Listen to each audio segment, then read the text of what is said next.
Hello and back for even more spookies. Better ingredients, better pasta. That's the power of Home Depot. Last time I played, the stamina bar was green. Now it's yellow and it's got like a little lightning bolt. Reminds me a little bit of a, say, Metroid series. I wonder what I did change it to that. I myself quite liked the green colour. I often do associate the colour with stamina anyway. With things like red being health and blue being stuff like magic. This place is finally starting to affect me. I've seen enough horror movies to know how to survive a simple ghost or two, but these monsters keep getting faster and stranger. I can hear noises in the distance. It sounds like grating metal. I am curious to know whether it's a little hint as to the next monster that's going to be showing up to us. It's such a pain when you run into these dead ends and you have to go all the way back. When you're getting chased by a monster, it can be quite concerning, but during these points where it's completely peaceful, it's more of a hindrance than anything. Yes, I was correct in suggesting that the noise that I was hearing was a little hint as to the monster. This is a Silent Hill monster. I'm guessing all these doors are broken, exactly like Silent Hill. If you've never played the Silent Hill games, imagine an American town which is void of all natural life and instead is just filled with monsters. Everything is rusted, like all industrial screeches and scrapes. There he is. So he affects your sanity, and by that I mean the screen just goes a bit funky. See how the walls are all changing colour. I find this guy the most annoying enemy in the entire game, for the simple reason that some of the wall effects he does, it changes the doors. You cannot see the doors at all, and so you have to just keep spamming the E key just to try and get away. Where is he anyway? I can't even see him. There he is. So he's incredibly slow. It's very good how he's a 3D model, and he just broke down the door. That's awesome. I'm just going to look at him for a moment, and you can see the light is reflecting off his body. It was the same with the green monster in the first episode I did of this game. Right, so the music's gone, so it seems like I've escaped. In order to survive this house, I need to keep writing notes. I must do everything a central protagonist would, and hope this is one of these stories. Insert obscure horror reference that no one gets and misinterprets as instructions somehow. That was unusual. Damn it. When I just left that room, I heard something shatter, like say a glass hitting the ground. When you walk through a door, you cannot go back. So I'm unable to find out what exactly happened there. Whether it was just, say, something to do with the game or... oh no, not this music again. Or whether something did actually fall, like a little Easter egg. Yep, it's her again. In the endless mode for this game, the girl has several forms. What we're getting chased by at the moment is form 1, and if you play endless mode, she's got form 2 where her mouth like opens up really wide and she's got a really long tongue. And then when you see her final form, form 3, she's got like 8 arms and she looks completely wrecked. The music's quite peaceful when you're getting chased by this person. It kind of gets rid of the horror almost. It doesn't help this monster that she's so incredibly slow, so it makes her almost pointless. So, you made it this far. That's great. I shall grant you a gift for your progress. So just keep going. The password is pumpkin. I know what this gift is.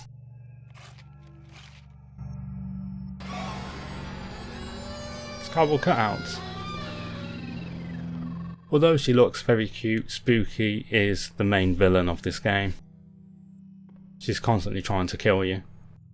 She exhibits surprise whenever she finds you alive. And there's 2 endings for Spookies. One of which reveals the point of this mansion and what she wants to do with all the ghosts and monsters that live here. And the second ending is actually all about yourself and what happens to you. I'd rather not spoil it for now though, and rather hope to actually show one of the endings when we get to it. And then of course I'll just tell you what the other ending is.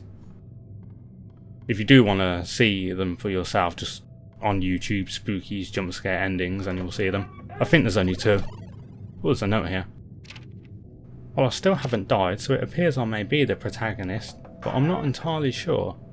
I hope I'm not some side character that leaves notes for pointless exposition.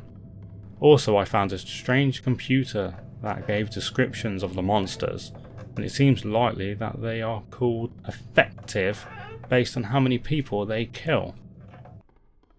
I just heard the noise then. Sounds like wind being sucked in or something like that. Oh, this is a pretty room. There, I just heard it again. I think the effectiveness of the specimens is related to the souls of the people they kill. Anyway, I am still alive and strong, but I feel as if the inmost cave of my journey lies ahead. I wonder what the antagonists will look like. I hope they're cute. Sounds like thunder instead of wind now. I wonder what monster this could be, if it is one. There, it's getting louder. Yeah, something's up. Ooh! I'll never get over those bloody cardboard cutouts. Oh, it's Specimen 2 again, the slime monster. Hello. That one didn't even make me scared then. This should be a very easy chase scene because we're approaching room 300 already. I wonder what it would be like if you could get chased by more than one monster at a time. I know there's a game almost similar to this, it's called SCP Containment Breach, where you are basically going through a facility getting chased by various monsters with special abilities. In that one you can actually be attacked by multiple monsters at once. If you haven't tried that, I do heavily recommend it. It's a free game based on the SCP wiki forums, which is a huge creepypasta. It's just a load of fan-made horror stories. Great fun, I heavily enjoy reading them. Oh, cactus. Let's have a look at it. Oh no, there's Specimen 6. A wooden life-size puppet found in a reservoir.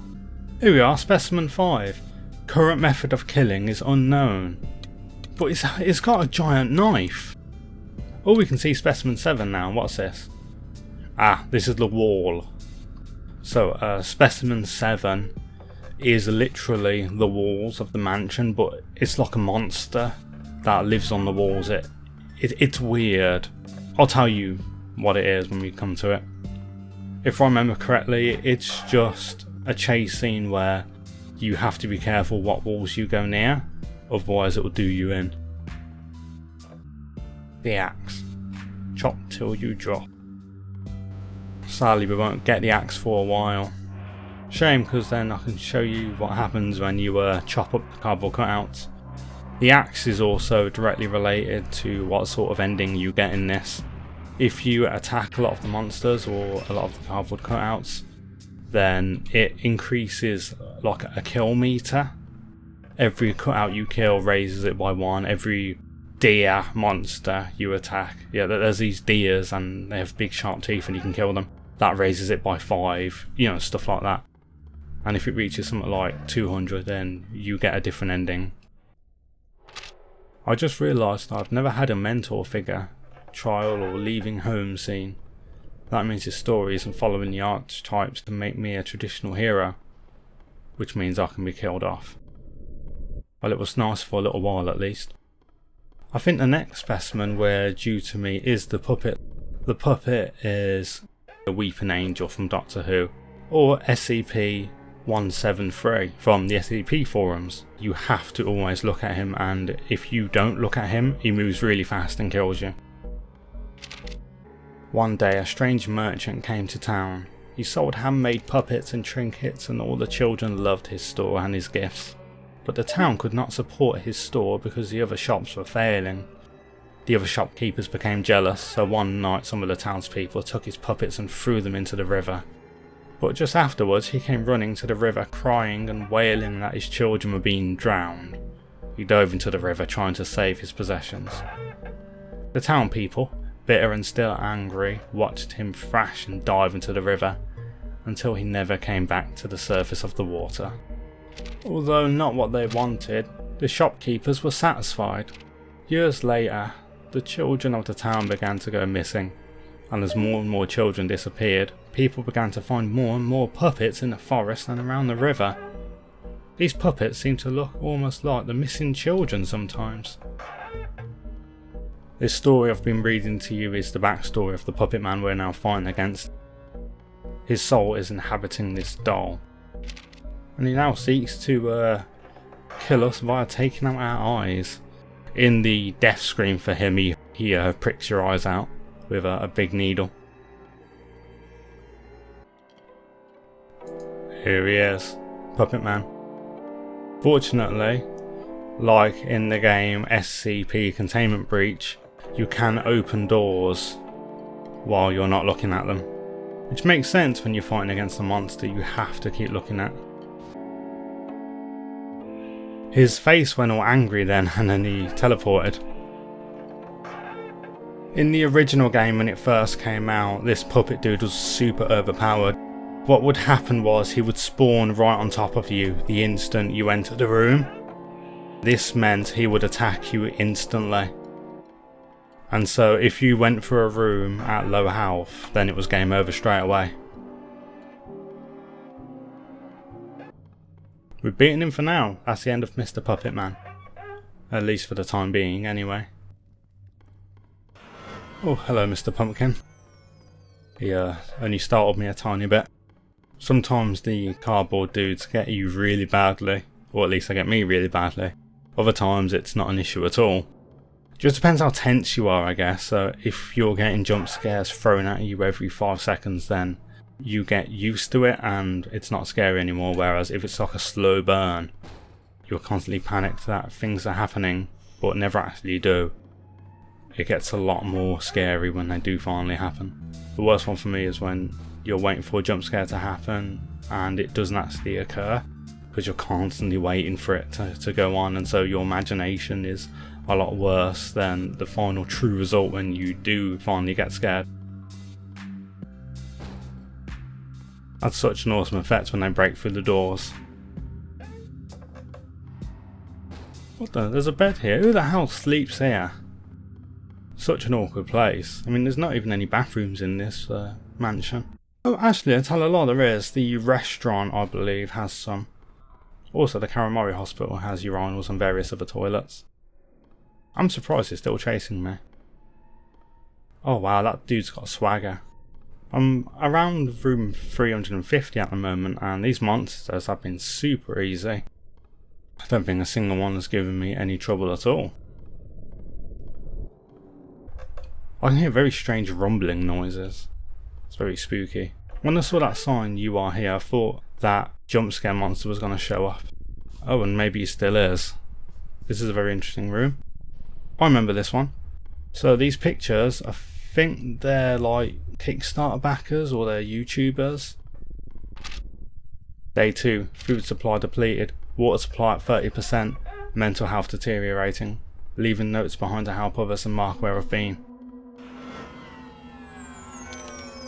Day 3, hallucinations are manifesting at increasing intervals. The cause is probably sleep deprivation or gas being pumped into the rooms. I have not yet been injured, so I do not think the cause is a brain injury or blood clot.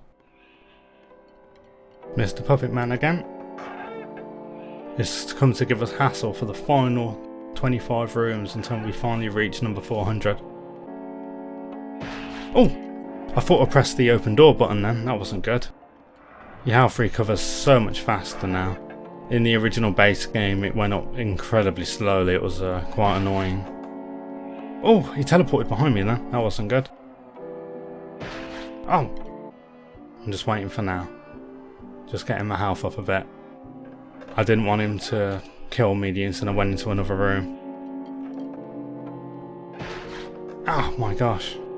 Okay, I'll tell a lie, so this guy is the first one to give me any true sign of trouble.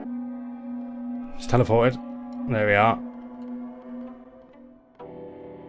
We made it, we got away from him. Excellent. Now I have a clear path to room 400.